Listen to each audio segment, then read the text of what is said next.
ठीक है बच्चों। अब आ जाओ when determinant of A is not equals to zero. Determinant of A क्या होता है? डेल्टा। तो यहां मैं क्या बोल रहा हूं? Delta is not equals to zero. अब तुम ऐसे देखो, क्रैमर्स रूल में हमने कैसा इक्वेशन बनाया था? क्रैमर्स रूल में हमने ऐसे बोला था ना, delta X is equal to delta one, delta Y is equal to delta two और delta Z is equal to delta three. यहाँ पे डेल्टा क्या हमारा? डिटर्मिनेंट ऑफ ए, और डेल्टा वन क्या हमारा?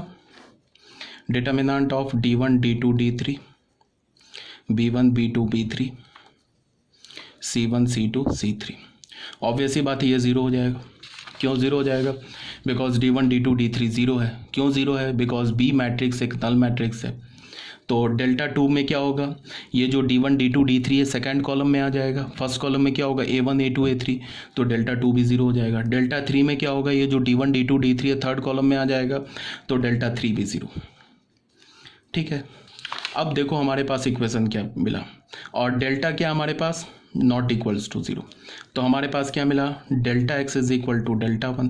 तो यहाँ से क्या बोलोगे? X is equal to delta one तो ज़ीरो है, तो ज़ीरो अपॉन डेल्टा, और डेल्टा क्या हमारा? नॉट इक्वल्स टू ज़ीरो, तो ये क्या हो जाएगा? ज़ीरो। तो एक्स की वैल्यू क्या मिल गई हमें? ज़ीरो। तो फिर डेल्टा वाई क्या हमारे पास? Delta two. सेम लाइन से y is equal to zero. Delta z is equal to delta three, यहाँ से क्या मिल जाएगा? z is equal to zero. तो हमें क्या पता चला? x is equal to Y is equal to z is equal to zero. तो मैं क्या बोल रहा हूँ? मैं ये बोल रहा हूँ कि अगर हमारे पास B एक नल मैट्रिक्स है, इसी पर हम बात कर रहे हैं कि अगर B हमारे पास नल मैट्रिक्स है तो सिस्टम ऑफ इक्वेशन क्या हो जाएगा? होमोजीनियस। और अगर सिस्टम ऑफ इक्वेशन होमोजीनियस है और उस केस में अगर हमारा delta not equals to zero है, means determinant of A not equals to zero है, तो सिस्टम ऑफ इक्वेशन में ये क्या होगा? यूनिक सॉल्यूशन मिलेगा। और वो यूनिक सॉल्यूशन क्या होगा? x is equal to Y is equals to zero. Means क्या होगा? ये सॉल्यूशन कैसा मिला हमें? ट्रिवियल सॉल्यूशन मिला। अभी बताया ना, trivial solution x zero Y zero Z zero. तो कहने का क्या मतलब है कि अगर तुम्हारे पास homogeneous set of equation given है और उस होमोजीनियस सेट ऑफ इक्वेशन में determinant of A non zero मिले, तो उस केस में क्या होता है? हमें यूनिक सॉल्यूशन मिलता है और ट्रिवियल सॉल्यूशन मिलता है। हम क्या बोलेंगे? If determinant of A is not equals to zero and B matrix is a null matrix, that is D one is equal to zero, D two is equal to zero and D three is equal to zero, तो हमारा system of equation क्या हो जाएगा? Homogeneous. अगर homogeneous system of equation में delta तुम्हें non zero मिल जाए, this means that the solution of the system of equation is unique and trivial solution. Unique भी होगा और साथ में क्या होगा बच्चों? ट्रिवियल सॉल्यूशन होगा। ठीक है, यहाँ तक तो कोई प्रॉब्लम नहीं होनी चाहिए आई थिंक। इसी बात को मैंने यहाँ पे लिखा है। तो अगर डेल्टा इज इक्वल टू हमारा determinant of A is equal to zero है, तो यहाँ पे x into determinant A delta one के इक्वल होता है, y into determinant of A delta two के इक्वल होता है, z into determinant of A delta three के इक्वल होता है। तो यहाँ हमने क्या बोला?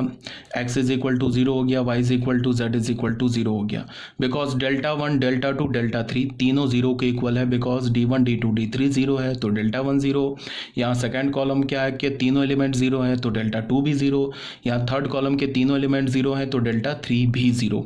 तो in this case the three planes, तो ये तो हो गया। मैंने क्या बोला कि जो सिस्टम ऑफ इक्वेशन होगा वो कंसिस्टेंट होगा, यूनिक सॉल्यूशन होगा और ट्रिवियल सॉल्यूशन होगा। यूनिक सॉल्यूशन का मतलब एक ही सॉल्यूशन आया, और x is equal to Y is equal to Z is equal to zero आया तो ट्रिवियल सॉल्यूशन आया।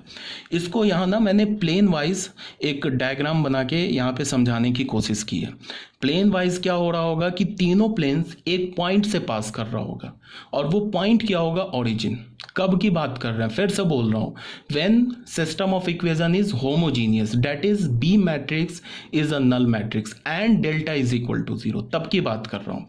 तो क्या हो रहा होगा? प्लेन वाइज क्या हो रहा होगा कि ऐसे तीन प्लेन्स बने होंगे। ये 3D में मैंने कुछ बनाने की कोशिश की है। तो तीनों प्लेन्स जो होगा एक पॉइंट पे कट कर रहा होगा। मैंने क्या बता रखा है कि तीन प्लेन्स जो होंगे या क्या हो सकता है कि तीनों प्लेन्स एक पॉइंट पे कट करे, या तीनों प्लेन्स एक लाइन पर कट करे, या तीनों प्लेन्स कॉन्साइड कर जाए। अगर पॉइंट पे कट करेगा तीनों प्लेन तो एक सॉल्यूशन मिलेगा। अगर तीनों प्लेन एक लाइन से पास करेगा या लाइन पे कट करेगा, डेट इज कोएक्सियल प्लेन होगा, तो फिर इन्फिनाइटली मेनी सॉल्यूशन होगा 1 पैरामीटर में। अगर तीनों प्लेन कोइंसाइड कर जाए तो भी इन्फिनाइटली मेनी सॉल्यूशन होगा 2 पैरामीटर में। ये ऑलरेडी बता रखा है। तो इस केस में क्या हो रहा होगा कि जो तीनों प्लेन्स है ना वो एक पॉइंट से पास कर रहा होगा, मीन्स वो पॉइंट क्या होगा, ओरिजिन। तीनों प्लेन्स जो है ओरिजिन से पास कर रहा होगा। ठीक है, तो ये हमारा ट्रिवियल सॉल्यूशन हो गया और यूनिक सॉल्यूशन हो गया, सिस्टम ऑफ इक्वेशन कंसिस्टेंट हो गया।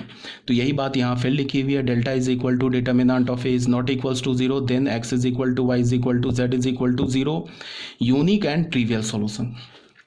अब यूनिक एंड ट्रिवियल सॉल्यूशन को हम लोग निकालेंगे कैसे, वो ऐसे तुम देख लो। हमारे पास स्टार्टिंग में इक्वेशन क्या है, A X is equal to B. ये तो हम किसी भी इक्वेशन को लिख सकते हैं, 3 वेरिएबल्स और 3 इक्वेशन हो उसको इस फॉर्म में लिख सकते हैं, A X is equal to B के फॉर्म में। अब यहाँ पे क्या है, बी हमारा क्या गिवन है, नल मैट्रिक्स। तो हमारा इक्वेशन क्या हो गया, A X is equal to null. ठीक है, अब अगेन क्या है, डिटर्मिनेंट ऑफ ए ये 0 के इक्वल नहीं है। इसका क्या मतलब हो गया, ए इनवर्स एग्जिस्ट हो गया। ठीक है, ए इनवर्स एग्जिस्ट हो गया तो हमने ए इनवर्स से दोनों साइड प्री मल्टीप्लाई कर दिया, तो ये हो गया A inverse into null matrix. Associative rule use कर लिया तो A inverse into A into capital X, ये नल मैट्रिक्स हो गया। ए इनवर्स इंटू ए आई हो गया, आई इंटू एक्स ये एक नल मैट्रिक्स हो गया। यहाँ से एक्स हमें क्या मिला, नल मैट्रिक्स मिला। एक्स किसके इक्वल है, ये है मैट्रिक्स एक्स वाई जेड के इक्वल। इसको हमने किसके इक्वल कर दिया, 0 0 0 के इक्वल।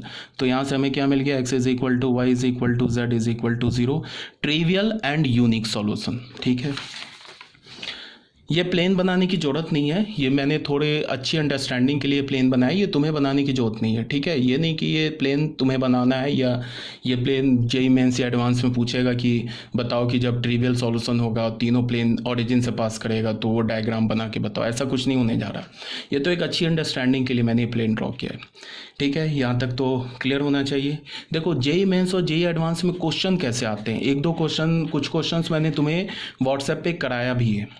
वो जनरली क्या होता है कि वो पूछेगा कंसिस्टेंट है या इनकंसिस्टेंट है, यूनिक सॉल्यूशन है या इन्फिनाइटली मेनी सॉल्यूशन है या नो सॉल्यूशन है। जनरली 99% केस में तुम्हें अगर इन्फिनाइटली मेनी सॉल्यूशन होगा तो वो तुम्हें लिखने के लिए नहीं बोलेगा कि लिखो इन्फिनाइटली मेनी सॉल्यूशन को। ठीक है, बट मैंने तुम्हें इन्फिनाइटली मेनी सॉल्यूशन 1 पैरामीटर और 2 पैरामीटर दोनों में बता रखा है कैसे लिखते हैं। ठीक है ना, लेकिन जनरली जो क्वेश्चन आता है उस क्वेश्चन में क्या होगा कि 3 इक्वेशन दे देगा, कुछ लैम्डा वैम्डा दे देगा और बोलेगा लैम्डा का ये वैल्यू तो बताओ कंसिस्टेंट है, इनकंसिस्टेंट है, यूनिक सॉल्यूशन है, इन्फिनाइटली मेनी सॉल्यूशन है। तो ऐसे क्वेश्चन बहुत ईजी होते हैं अगर बस तुमको प्लेन का कंसेप्ट है। प्लेन का कंसेप्ट बहुत इंपॉर्टेंट है। अगर तुम प्लेन को समझ रहे हो ना, प्लेन पैरेलल है, नॉन पैरेलल है, इंटरसेक्टिंग है, क्या है, तो अगर ये समझ रहे हो तो फिर इसमें याद रखने लायक कोई चीज़ नहीं है, बहुत ईजिली क्वेश्चन सॉल्व हो जाएगा।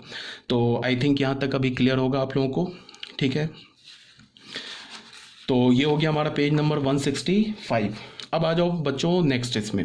अब केस 2, केस 2 में हमने क्या बोला कि when delta is not equals to 0।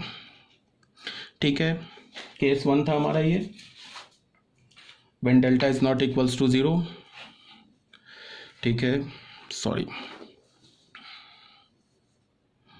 ये गलत लिखा है, when delta is equals to 0, sorry ये करेक्ट कर लेना बच्चों आप लोग अपने इसमें। डेल्टा नॉट इक्वल्स टू 0 तो हमने डील कर लिया ना, ये डेल्टा इक्वल्स टू 0 गिवन है। ठीक है, तो डेल्टा जब 0 के इक्वल होगा, और ये सब हम कब पढ़ रहे हैं, होमोजीनियस के लिए पढ़ रहे हैं। जब हमारा ये स्टार्टिंग में जो था ना, ये देख लो, ये b इज इक्वल टू 0 के लिए पढ़ रहे हैं, देख लो इसके लिए पढ़ रहे हैं हम लोग। इसके लिए हमने बोला कि एक बार डेल्टा को नॉट इक्वल्स टू 0 बोला, दूसरी बार क्या बोला, डेल्टा मीन्स डिटर्मिनेंट ऑफ ए, इसको बोला हमने 0। इसके लिए पढ़ रहे हैं। ठीक है, अब आ जाओ when delta is equals to 0। तो देखो बच्चों यहाँ पे क्या हो रहा होगा, इसको पहले एक बार मेरी बात को ना सुन लो अच्छे से, कोई कंफ्यूजन नहीं है। यहाँ पे क्या हो रहा होगा कि यहाँ पे 2 केस हो रहे होंगे। केस 2 में हमने जब लिया ना डेल्टा इज इक्वल्स टू 0, तो यहाँ पे 3 पॉसिबिलिटीज़ हो रही होगी। ठीक है, 3 पॉसिबिलिटी में क्या क्या पॉसिबिलिटी हो रही है इसको समझ लो। पहला तो क्या हो रहा होगा कि एक बात, अच्छा उससे भी पहले एक बात तो याद रखो, उससे भी पहले कि जब भी तुम्हारे पास ऐसा होमोजीनियस सेट ऑफ इक्वेशन दे रखा है ax plus B one Y plus C one Z is equal to 0, a2x plus B two Y plus C two Z is equals to 0, a3x plus B three Y plus C three Z is equals to 0। तो ये जो homogeneous system of equation होता है ना, ये कभी भी inconsistent नहीं होता है, इसको याद रखना। क्यों नहीं होता है? चाहे डेल्टा वेल्टा को भूल जाओ, चाहे डेल्टा जीरो होता रहे, नॉन जीरो होता रहे, इस तीन इक्वेशंस को देखो, हमेशा x is equal to Y is equal to Z is equal to 0, तो इसको सेटिस्फाई करेगा ही करेगा। देख लो डाल के 0 इज इक्वल टू 0 आ जाएगा लेफ्ट हैंड साइड और राइट हैंड साइड में। तो मेरा कहने का ये मतलब है कि system, homogeneous system of equation कभी भी इनकंसिस्टेंट नहीं होता है। तो फिर होता क्या है, या तो यूनिक सॉल्यूशन होगा या तो इन्फिनाइटली मेनी सॉल्यूशन होगा, ठीक है। और चाहे डेल्टा नॉट इक्वल्स, अगर डेल्टा नॉट इक्वल्स टू 0 हो गया तब तो केस में क्या होगा, unique and trivial solution, unique and trivial solution, ठीक है ना, यूनिक एंड ट्रिवियल सॉल्यूशन होगा। कब? जब डेल्टा नॉट इक्वल्स टू 0 हो जाए। अब जब डेल्टा इज इक्वल्स टू 0 होगा तो इस केस में क्या होगा, इन्फिनाइटली मेनी सॉल्यूशन होगा, इन्फिनाइटली मेनी सॉल्यूशन होगा। अब ये जो इन्फिनाइटली मेनी सॉल्यूशन, इसमें ट्रिवियल सॉल्यूशन तो आएगा ही आएगा, ट्रिवियल सॉल्यूशन भी होगा और दूसरा क्या होगा, नॉन ट्रिवियल सॉल्यूशन भी होगा। ये सब अभी मैं आगे एक्सप्लेन करता हूँ। कहने का क्या मतलब है, सबसे पहले तो मैंने बोला होमोजीनियस सेट ऑफ इक्वेशन कभी भी इनकंसिस्टेंट नहीं होता, हमेशा कंसिस्टेंट होता है। जब डेल्टा नॉट इक्वल्स टू 0 हुआ तो यूनिक एंड ट्रिवियल सॉल्यूशन, और जब डेल्टा 0 हो जाए, अब चाहे डेल्टा 0 हो जाए, x is equal to 0, y is equal to 0 और z इज इक्वल टू 0, तो हमेशा सेटिस्फाई करेगा, चाहे डेल्टा 0 हो चाहे डेल्टा नॉट 0 हो। तो मैं क्या बोल रहा हूँ, जब डेल्टा 0 होगा ना तो उस केस में इन्फिनाइटली मेनी सॉल्यूशन होगा, उसमें एक ट्रिवियल खुद से आ जाएगा, बिकॉज x0 y0 z0 तो हमेशा इसको सेटिस्फाई करेगा, और नॉन ट्रिवियल सॉल्यूशन भी आ जाएंगे। नॉन ट्रिवियल बोलने का मतलब कि x का वैल्यू 2, y का वैल्यू 3, z का वैल्यू 4, इस टाइप के भी सॉल्यूशंस आ जाएंगे। तो डेल्टा इज इक्वल टू 0 में क्या बोला, इन्फिनाइटली मेनी सॉल्यूशन, इसमें ट्रिवियल भी होगा और इसमें नॉन ट्रिवियल भी होगा।